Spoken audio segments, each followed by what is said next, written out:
Your toddler just had a complete nuclear meltdown because you gave them the red cup instead of the blue cup, or because their banana broke in half, or because their sibling looked at them the wrong way. And you're standing there thinking, are you serious right now? It's just a cup. It's just a banana. Why are you acting like the world is ending? What if I told you that these meltdowns over small things aren't actually about the cup, the banana, or even their sibling? There's a hidden reason behind every single one of these explosions, and once you understand it, everything changes. I'm Hina, and today on Parenthood Unlocked, we're diving deep into why toddlers melt down over things that seem completely insignificant to us adults. I'm going to reveal 7 hidden triggers that are causing these massive reactions, including the real reason siblings trigger each other so intensely. And most importantly, I'll give you the exact framework to prevent and handle these meltdowns. By the end of this video, you'll understand what's really happening in your toddler's brain during these moments, and you'll have practical tools to respond in ways that actually work. So take a deep breath, and let's unlock this mystery together. Welcome to Parenthood Unlocked, where we break down the real science and practical strategies behind raising confident, happy kids. I'm Hina, and whether you're dealing with tantrums, sibling rivalry, or those completely baffling toddler behaviors, this channel is your judgment-free zone for understanding what's really going on. Today's topic hits close to home for almost every parent: meltdowns over seemingly nothing. We're going to cover 7 hidden reasons your toddler loses it over small things, including why siblings seem to push each other's buttons so effectively. By the end of this video, you'll know what's really triggering these disproportionate reactions, why sibling conflicts escalate so quickly and intensely, the brain science behind small thing meltdowns, and most importantly, a simple framework you can use today to prevent and handle these moments with confidence. Let's dive in. Before we get into the 7 hidden triggers, I want to share something that changed my entire perspective on toddler meltdowns. When my daughter was 2.5, she had an absolute breakdown because I cut her sandwich into triangles instead of squares. I'm talking 45 minutes of screaming, throwing herself on the floor, refusing to be consoled. Over sandwich shapes. I was exhausted. I was frustrated. And honestly, I was embarrassed because my mother-in-law was visiting and watching this whole scene unfold. I remember thinking, am I raising a spoiled, entitled child? Why can't she just be grateful for the sandwich? But then I started researching the neuroscience behind toddler emotional regulation, and I learned something that completely shifted how I saw these moments. The meltdown wasn't about the sandwich. It was never about the sandwich. Here's what research tells us. Between the ages of 1 and 4, children's brains are undergoing massive development in the prefrontal cortex, the part responsible for emotional regulation, impulse control, and perspective taking. But here's the key: that part of their brain is still incredibly underdeveloped. In fact, it won't be fully developed until they're in their mid-20s. What this means practically is that when your toddler encounters something unexpected, disappointing, or frustrating, even something tiny like the wrong cup, their emotional response center, the amygdala, fires up immediately. But they don't yet have the brain development to calm themselves down, see perspective, or regulate that emotion. So what feels like a tiny disappointment to us feels like a genuine crisis to them. The reason this topic is so important is because how we respond to these meltdowns shapes our children's emotional development for life. When we dismiss their feelings, punish the reaction, or get angry at them for overreacting, we're actually making it harder for their brains to develop healthy emotional regulation skills. But when we understand what's really happening and respond with both boundaries and compassion, we're literally helping build those neural pathways that will allow them to handle disappointment better as they grow. And here's the thing most people don't realize: these small thing meltdowns are actually your child's brain practicing emotional regulation. They're not being difficult. They're not manipulating you. They're learning how to feel big feelings in a body and brain that don't yet have the tools to manage them. Now, I know some of you might be thinking, but if I validate every meltdown, won't I be creating a child who can't handle real life? That's completely valid, and we're going to address exactly how to validate feelings while still teaching resilience, because it's not either or, it's both and. All right, let's get into the 7 hidden triggers behind these small thing meltdowns. The first hidden trigger is what I call the expectation gap. This is when what your toddler expected to happen doesn't match reality, and their brain simply cannot handle the disconnect. Here's what's actually happening.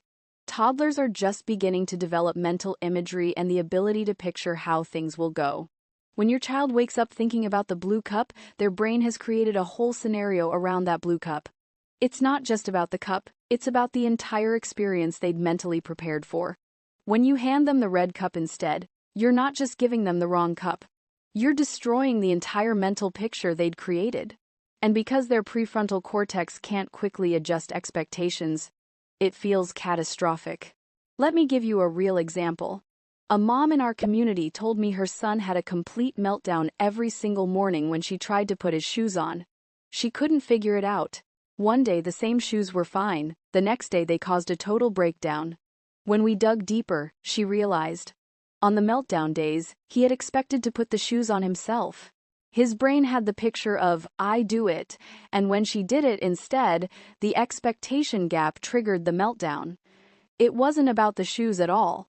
Now, a lot of parents try to prevent meltdowns by constantly giving in to whatever the child wants. But that's actually not the solution. Instead, what you want to do is narrate upcoming expectations before they form. Say things like, we only have red cups cleaned today. The blue cup is in the dishwasher. You'll get a red cup. You're helping their brain form accurate expectations so there's no gap. Here's what you can try today. Start narrating your plans 5 to 10 minutes before transitions. In 5 minutes, we're going to put on shoes, and mommy will help you.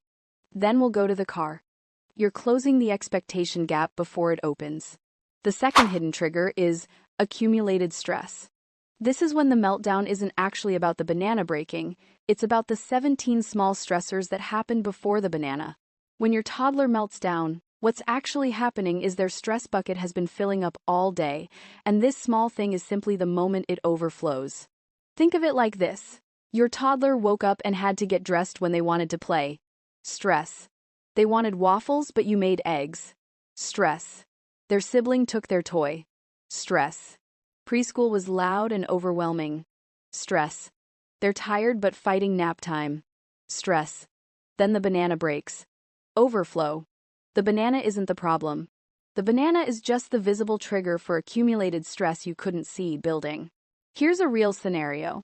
A dad told me his daughter would have massive meltdowns, specifically after playdates. He thought she was being ungrateful. She just had fun with a friend. Why the tantrum? But what was really happening? The playdate required constant social negotiation, sharing, excitement management, and sensory input. Her stress bucket was completely full. The moment they got home and he said time to wash hands, that tiny request was the overflow point. The mistake parents make is trying to logic their way through the meltdown. You're crying about a banana? Really? But what you actually want to do is recognize this is a stress overflow, not a banana problem. The solution is connection and co-regulation first, problem-solving later. Try this today. After big events, transitions, or busy days, build in decompression time. 20 minutes of quiet, low-demand activity where your child can empty their stress bucket before it overflows at the dinner table. The third hidden trigger is loss of control. This is when your toddler's meltdown is actually about powerlessness, and the small thing is just where they try to reclaim some control. When your toddler has a massive reaction to something minor, what's actually happening beneath the surface is they're living in a world where adults control everything. When they eat, what they wear, where they go, when they sleep, they have almost zero autonomy.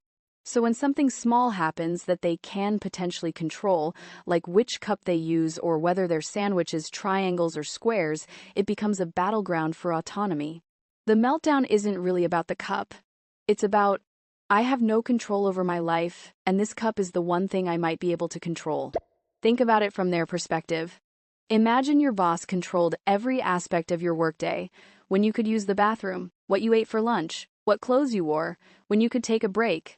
Then your computer freezes. You'd probably have a disproportionate reaction because that frozen computer becomes the symbol of all your powerlessness.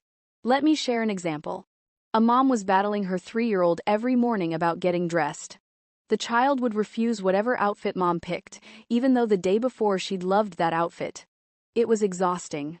When this mom started offering 2 choices, do you want the pink shirt or the purple shirt, the battles almost completely stopped. It wasn't about the clothes. It was about having some say in her own life. The common mistake is thinking that giving choices means losing parental authority, but what you actually want to do is offer bounded choices. You're still in control of the overall structure, but they get agency within safe limits. Try this. Throughout the day, offer 2 acceptable choices wherever possible. Do you want to brush teeth first or put on pajamas first? Do you want to walk to the car or hop like a bunny? You're giving them control within your structure. The 4th hidden trigger, and this is huge for families with multiple children, is sibling jealousy and resource scarcity. This is when your toddler's meltdown over a toy, a snack, or you picking up their sibling is actually about a deep fear that there's not enough love, attention, or resources for them. Here's what's really happening in sibling conflicts. To your toddler, their sibling isn't just another kid. Their sibling is their competition for the most important resource in their world, you. Your attention, your affection, your lap. From a toddler's perspective, when you're holding their baby sibling, you're not available to them. And their developing brain interprets that as a genuine threat to their survival. This is why the meltdowns over who gets the red cup or who sits next to mommy are so intense between siblings. It's not about the cup or the seat. It's about, am I still important? Do you still love me as much? Is there enough of you for both of us? Let me share a powerful example. A mom came to me exhausted because her 3-year-old son would melt down every single time she nursed the baby. She'd tried everything, setting him up with activities, having dad distract him, explaining that the baby needs to eat. Nothing worked. When we reframed it, she realized he wasn't angry about the nursing. He was terrified that the baby was taking his place. She started a new routine. Before nursing, she'd spend 2 minutes of full one-on-one connection with him, looking in his eyes, saying, "You are so special to me. I love being your mama. Now I'm going to feed baby, and when I'm done, we'll read your favorite book together." Within a week, the nursing meltdowns stopped. His fear tank was being filled, so he didn't need to fight for proof that he mattered. Now, the mistake parents make is trying to make everything equal between siblings. I gave her a cookie, so now you get one too. But equality isn't what fills their emotional tank. What they actually need is individual reassurance that they're loved uniquely and separately, not in comparison. Here's another common sibling trigger scenario. Your toddler takes a toy from their sibling, the sibling cries, you make your toddler give it back and say sorry. Your toddler has an enormous meltdown. Why? Because in that moment, from their perspective, you chose the other child. You took their side. The meltdown isn't about the toy. It's about, do you love them more than me? What you want to do instead is validate both children's feelings without taking sides. You both want that toy. That's really hard. Let's figure out a solution where both of you feel okay. You're teaching conflict resolution while also reassuring both children that you're not choosing one over the other. Here's a specific strategy for sibling jealousy. Create individual rituals with each child that belong only to them. Maybe with your older child, it's 10 minutes of reading before bed, just you and them, no sibling allowed. Maybe with your younger child, it's morning snuggles before the older one wakes up. These rituals fill their individual love tanks so they're not constantly trying to compete for proof they're special. One more thing about siblings and meltdowns. When your toddler hits, pushes, or knocks down their sibling's tower, resist the urge to immediately punish. Often, those aggressive acts toward siblings are meltdowns in action. They're saying, I feel threatened by this person's existence, and I don't have words for it. Address the behavior with a boundary, but also address the underlying fear. You're not allowed to hit. Hitting hurts. But I think you're worried that I love your brother more than you. I love you both differently and completely. You are irreplaceable to me. Try this today. Identify one way your toddler is competing with their sibling for your attention. Then create a small ritual that gives that child individual, undivided attention daily, even if it's just 5 minutes. Watch how the competitive meltdowns decrease. The 5th hidden trigger is sensory overload. This is when the meltdown over a tag in their shirt or a food touching another food is actually their nervous system screaming, I cannot process one more piece of input. When your toddler has a massive reaction to something sensory that seems minor, what's actually happening is their nervous system has hit capacity. Toddlers process sensory information differently than adults. Sounds are louder, textures are more intense, lights are brighter, and they don't yet have the ability to filter out unnecessary sensory input the way our adult brains do automatically. So, when you're at a birthday party, loud music, lots of kids running, bright decorations, sugar, excitement, and your child suddenly melts down because their sock feels weird, it's not about the sock. Their sensory system is completely overwhelmed, and the sock is just the input that pushed them over the edge. Here's a real example. A mom told me her son would have complete breakdowns every time they went grocery shopping. She thought he was being difficult or seeking attention. But when she paid closer attention, she realized the fluorescent lights, the cartwheels squeaking, people talking, music playing, visual chaos of products, it was sensory hell for him. By the time they got to checkout and she asked him to stand still, he'd explode. His nervous system couldn't take one more demand. The mistake parents make is pushing through the sensory overload because we have to get groceries or you need to learn to deal with it. But what you actually want to do is recognize when your child is heading toward sensory overload and give them a break before the meltdown happens. Try this. Learn your child's early signs of sensory overload. Getting more hyper, touching everything, covering ears, getting clingy, or spacing out.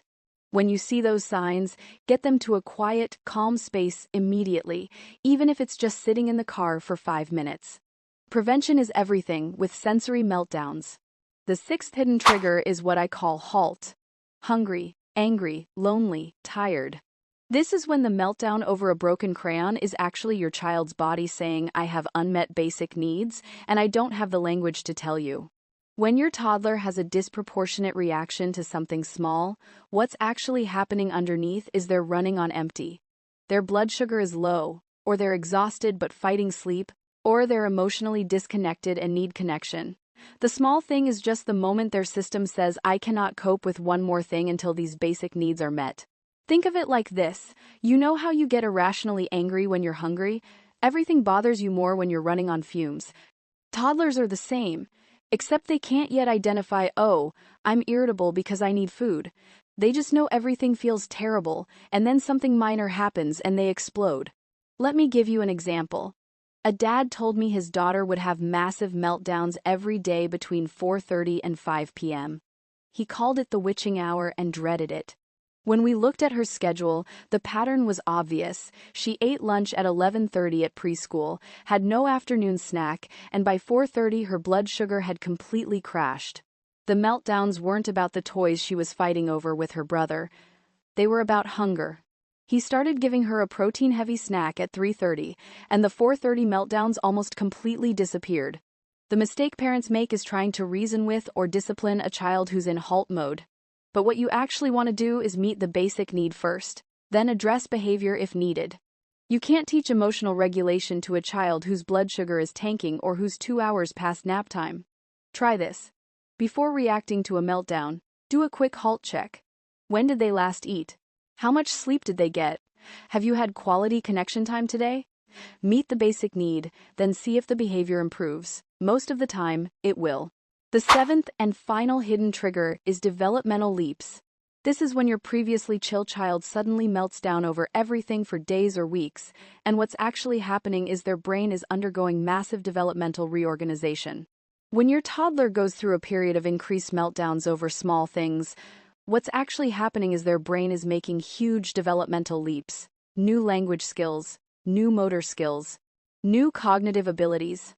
And during these periods of rapid growth, their nervous system is temporarily more dysregulated. Everything feels harder because their brain is literally rewiring itself.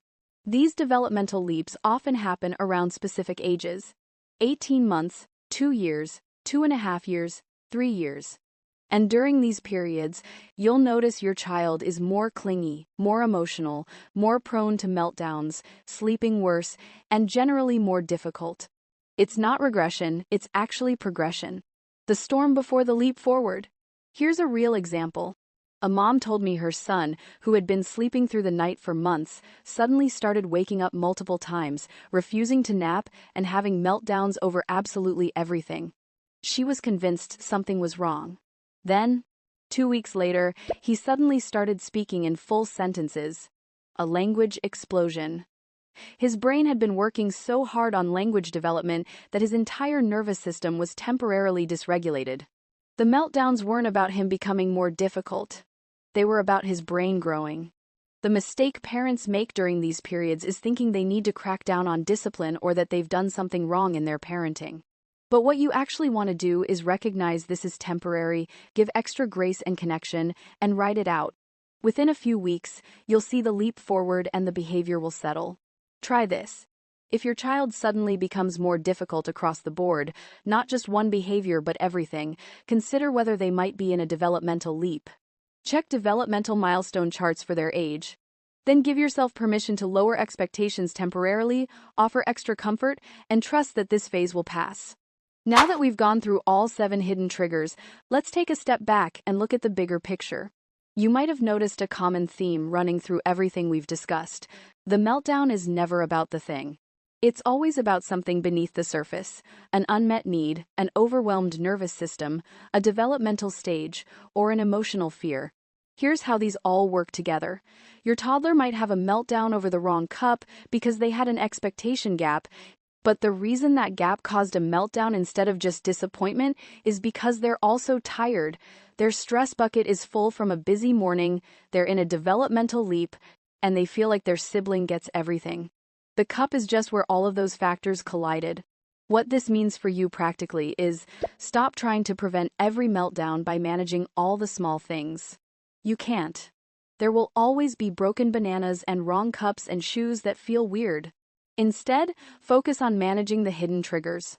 Make sure basic needs are met, reduce accumulated stress, give them age-appropriate control, fill their emotional tanks, watch for sensory overload, and give grace during developmental leaps. When you do that, you'll notice something amazing. The meltdowns don't disappear completely. Your child is still a toddler with an underdeveloped prefrontal cortex, but they become shorter, less intense, and less frequent. And when they do happen, you won't feel blindsided and angry. You'll understand what's really going on, and you'll be able to respond with both compassion and boundaries. Now, I want to be real with you for a moment. Even when you understand all of this, there will still be days when you lose your patience, days when you snap at your child for crying over a broken cracker, days when you can't figure out which trigger is causing the meltdown and you feel like a failure. That's normal. You're human. This isn't about being perfect, it's about being aware and trying. And here's something I wish more parents knew. Your child doesn't need you to handle every meltdown perfectly. They need you to be good enough most of the time, and to repair when you mess up. I'm sorry I got frustrated earlier when you were upset about your sandwich. You weren't being difficult, you were having big feelings. Let's try that again. That repair is actually teaching them emotional intelligence. This is a journey, not a destination. Some days you'll nail it, some days you won't. And that's okay. What matters is that you're here, learning, trying to understand your child's inner world instead of just reacting to their outer behavior. So you might be thinking, okay, this all makes sense. But where do I actually start when my toddler is mid-meltdown over a broken banana? I'm going to give you a simple 3-step framework you can use today. I call it the CPR method. Connect, problem solve, regulate. Step 1. Connect. Get down to their level physically and emotionally. When the meltdown starts, before you do anything else, get down to your child's eye level. Take a breath and connect. Say something like, "You're having such a hard time right now. I'm right here with you. You're not fixing anything yet. You're not problem solving. You're just being present with their big emotion." This is crucial because when your child's amygdala is flooded with emotion, they literally cannot access the logical part of their brain. Trying to reason with them in this moment won't work. They need co-regulation first. They need to borrow your calm nervous system to help regulate their dysregulated one. Stay close. Keep your voice low and slow. Maybe offer a hug if they want it. Your only job in this phase is connection. Usually this phase lasts 2 to 5 minutes if you don't fight against it. Step 2. Problem solve. Identify the hidden trigger. Once your child has calmed down enough to access their thinking brain, you'll notice their breathing slows. They might lean into you. The screaming reduces to crying. Now you can gently problem solve. This is where you run through the 7 hidden triggers mentally. Is this an expectation gap? Are they tired or hungry? Is their stress bucket full? Are they fighting for control? Is this sibling jealousy? Is this sensory overload? Are they in a developmental leap? You might ask gently, I wonder if you're feeling tired. It's been a big day, hasn't it? Or, I think you really wanted the blue cup and you were surprised when I gave you red. That's disappointing. Sometimes they can tell you what's wrong. Sometimes they can't. They're too young or they don't have the language. That's okay. Your job isn't to fix everything. It's to help them feel understood and to address the real trigger, not the surface behavior. Step 3. Regulate. Teach coping skills and meet the need. Finally, once they're calm and you've identified the likely trigger, help them regulate and meet the underlying need. If it's hunger, get them a snack. If it's tiredness, move toward rest time. If it's an expectation gap, narrate what's going to happen next so they can adjust. If it's sibling jealousy, give them individual attention. If it's loss of control, offer a choice. And teach a coping skill. When you're feeling upset, you can take big breaths with me. Let's try it. Or you can ask for a hug. Or you can go to your cozy corner. You're not just ending this meltdown, you're building skills for the next one. Week 1 goals. For this first week, just focus on the connect step. Don't worry about perfectly identifying triggers or teaching coping skills. Just practice staying calm and present during meltdowns instead of reacting with frustration. That alone will change everything. What to expect? In the beginning, meltdowns might actually last a bit longer because you're not rushing to fix them. That's okay. You're teaching your child that all feelings are safe with you. Give it about 2 weeks of consistent CPR responses, and you'll start noticing your child calms down faster, melts down less frequently, and even starts using words earlier in the upset process. Troubleshooting. If you find that you're consistently losing your patience during meltdowns, that's feedback that your stress bucket is too full. You can't co-regulate your child when you're dysregulated. Build in breaks for yourself, even just 5 minutes alone after a meltdown. Put on a show for your kid, sit in your car, breathe. You can't pour from an empty cup. And remember, every child is different. Some kids need space during meltdowns, not closeness. Some need movement to regulate, not stillness. Adjust the CPR method to fit your unique child. Now I'd love to hear from you. Which of these 7 hidden triggers shows up most in your house? Is it the expectation gap? Sibling jealousy? Sensory overload? The 4:30 witching hour hunger meltdowns? Drop a comment below and tell me what small thing triggers the biggest meltdowns in your home. I read every single comment, and honestly, your experiences help other parents realize they're not alone in this. And if you're watching this because you're exhausted from the constant meltdowns, if you're questioning whether you're doing something wrong, if you've lost your patience more times than you can count this week, I want you to know something. You're not failing. Toddler meltdowns are one of the hardest parts of parenting because they're so intense, so frequent, and so seemingly irrational. But you're here, trying to understand your child better. That matters so much more than you realize. Also, if you have a specific meltdown scenario that doesn't fit into these 7 triggers, share it in the comments. Maybe we can problem solve it together, or maybe it'll be a topic for a future video. Before we wrap up, I want to share one bonus strategy that's been a game changer for the families I work with. It's called the prevention window, and here's how it works. Most meltdowns are predictable. They happen at the same times, in the same situations. Your job is to identify your child's highest risk meltdown times and get ahead of them. For example, if your child melts down every day at 4:30 p.m., that's your prevention window. At 4 p.m., before the meltdown time, do a HALT check. Give them a snack, offer connection time, reduce demands. You're preventing the meltdown before the trigger even appears. If your child melts down every time you leave the playground, the prevention window is 5 minutes before leaving. You narrate, in 5 minutes, we're leaving the playground. I know that's hard. When we leave, you can choose, do you want to walk to the car or should I carry you? And when we get home, we'll have a snack. You've closed the expectation gap, given them control, and addressed the likely HALT trigger. The families who implement this prevention window strategy cut their daily meltdowns by 50 to 70% within 2 weeks. Not because the child changes, but because they're not constantly being ambushed by unmet needs and unexpected transitions. Try this. Identify your child's most predictable meltdown time or situation. Then build in a prevention window 10 minutes before that time. Address likely triggers proactively. Watch what happens.